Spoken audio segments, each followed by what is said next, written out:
नमस्कार दोस्तों, हमारे इस सीज़न जीवन के प्रश्न शास्त्रों के उत्तर में आप सभी का स्वागत है।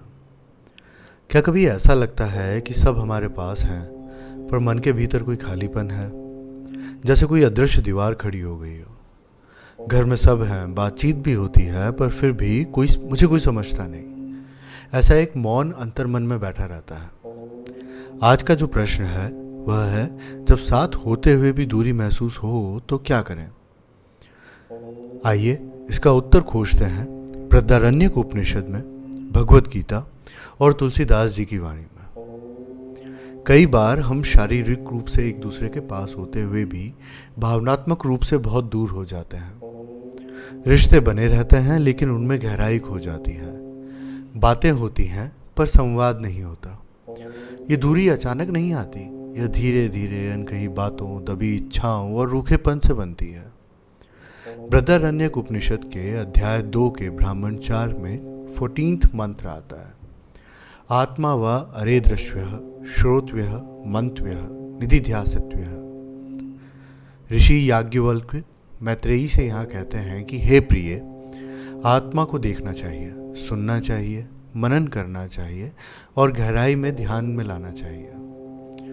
जब तक हम अपने भीतर के सत्य को नहीं पहचानते तब तक हम बाहरी संबंधों में भी खोए खोए से रहते हैं। एक समय की बात है कि एक व्यक्ति ने ऋषि से पूछा, मेरे घर वाले मुझे नहीं समझते, मुझे कोई नहीं जानता।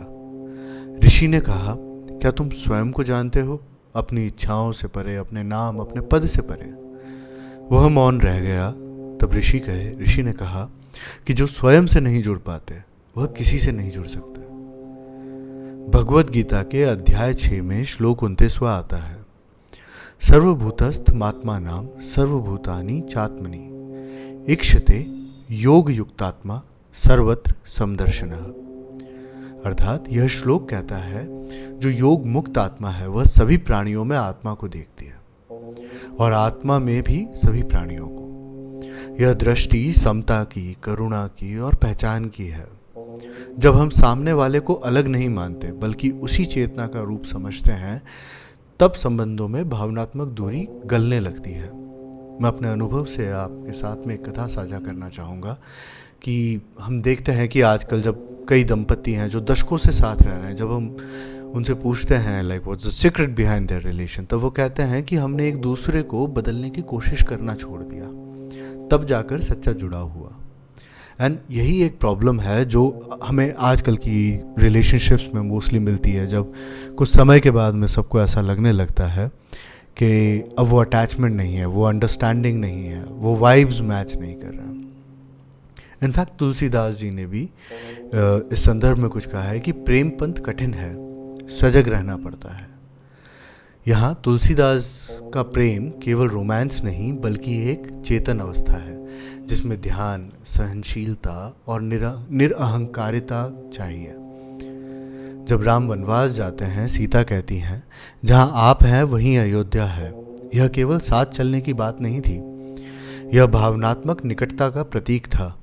वह जुड़ाव जो स्थिति बदलने से भी नहीं टूटता कि आपके साथ जंगल में भी मुझे अयोध्या सा सुकून और आराम मिलेगा।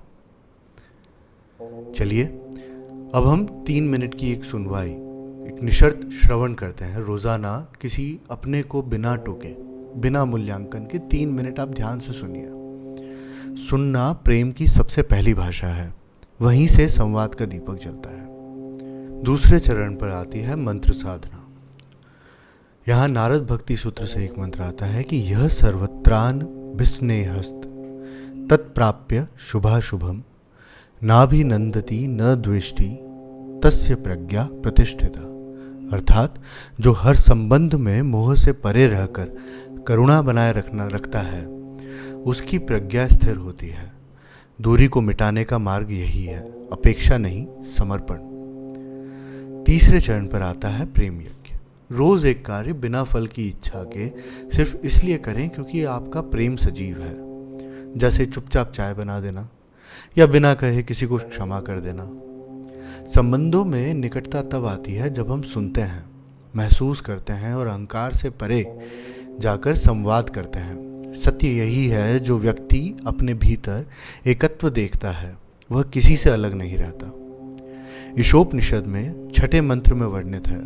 यस्मिन् सर्वाणि भूतानि आत्मैवा भूद्विजानतः तत्र को मोह कह शोक एकत्व मनुपश्यतः। अर्थात जो सभी प्राणियों में स्वयं को देखता है और आत्मा में समस्त जगत को, उसके लिए न मोह रहता है न शोक, केवल एकता का अनुभव होता है। इसी के साथ अगले एपिसोड में मिलते हैं एक और प्रश्न के साथ और शास्त्रों के आलोक में एक और उत्तर लेकर। तब तक संबंधों की दूरी को पहचानिए और उसे प्रेम, श्रवण और समर्पण से पिघलाइए। मैं हूं आपका दोस्त और आप सुन रहे थे जीवन के प्रश्न, शास्त्रों के उत्तर।